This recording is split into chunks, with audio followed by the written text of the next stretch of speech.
ওদের মধ্যে একজন পরিচিত ছিল, তোমার আমি জিজ্ঞেস করলাম ভাই কি তোমার তুমি আসো মানে কি ও দুইটা ইটের টুকরা নিয়ে এসেছিল জোরে জোরে। তো বাড়ির মালিকের যিনি মানে স্ত্রী উনি দৌড়ে ততক্ষণে নিচে আইসেন, পুলিশে দেখা উনি দরজা খুলছে, পুলিশ আছেন এখানে দুইজন কনস্টেবল।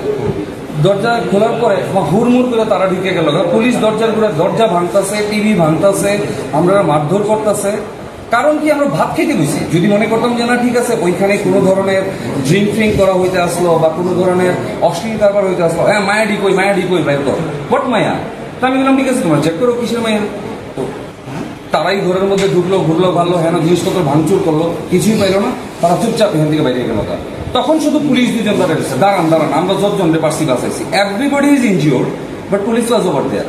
সাথে সাথে আমরা সিটি কন্ট্রোলে ফোন করছি, সিটি কন্ট্রোলে ফোন করার 2 থেকে 3 সেকেন্ডের মধ্যে কতজন পুলিশ সাহেব দিচ্ছেন, এর মধ্যে এসআই সাহেবও ছিলেন।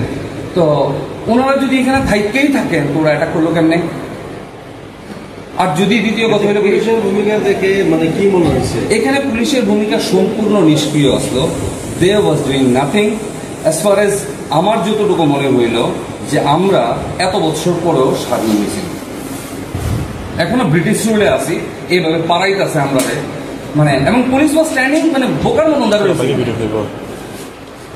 আমি আমার সব থেকে বড় ঘটনাটা কি আগে থেকেই দেখেন, প্রথম কথা হইল গিয়া যিনি বাড়ির মালিক উনি একজন টিচার, ওনার নাম সমীরণ কর্মকার, আর 2 বছর বাকি রয়েছে ওনার রিটায়ারমেন্টের। এই যে ওনার স্ত্রী 45 বছর বয়সের একজন মহিলা, হ্যাঁ সমীরণ কর্মকারের ভীষণ না, ওনার স্ত্রীরে মারধর করছে না, ওনার মেয়েরাও মারধর করছে না, বা হয়তো বা করছে কিনা আমরা তো তখন এই সাইডে আমরা নিজের যান বাঁচাইতেছি, আমরা কেমনে দেখুন শুধু এইটুকু দেখলাম দরজাটা,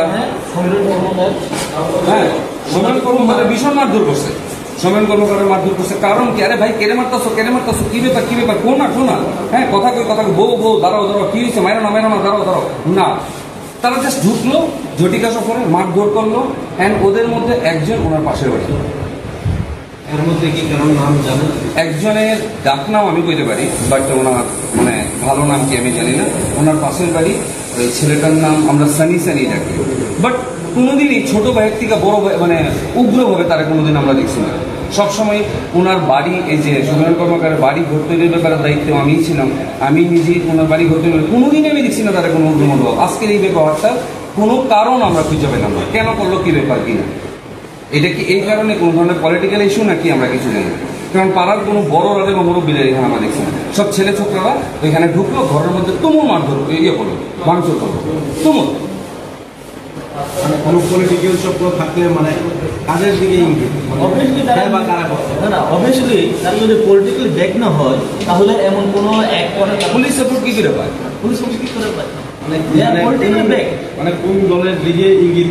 অবভিয়াসলি পলিটিক্যাল ব্যাক মানে তোমার রাজ্যের মধ্যে যে সরকার আছেন তারাই তো পলিটিক্যাল ব্যাক করবো, অপোজিশন তো পলিটিক্যাল ব্যাক করে তারা তো সাহস যোগাইতে পারতো না, যারা রুলিং আসে তারাই করবে।